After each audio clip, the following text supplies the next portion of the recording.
Herkese merhaba arkadaşlar, kanalıma hoş geldiniz. Yepyeni bir videoyla karşınızdayım. Arkadaşlar, bugünkü videomuzda başarılı ve karizmatik oyuncumuz Can Yaman'dan yeni paylaşım geldi. Can Yaman eski sevgilisi Dilotta eşiyle birlikte olan muhteşem görüntülerini sosyal medya hesabından paylaştı.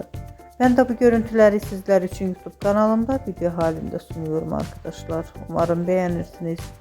Videomu beğendiyseniz kanalımı izlemeyi ve bildirim butonuna basmayı unutmayın. Şimdilik benden bu kadar olsun.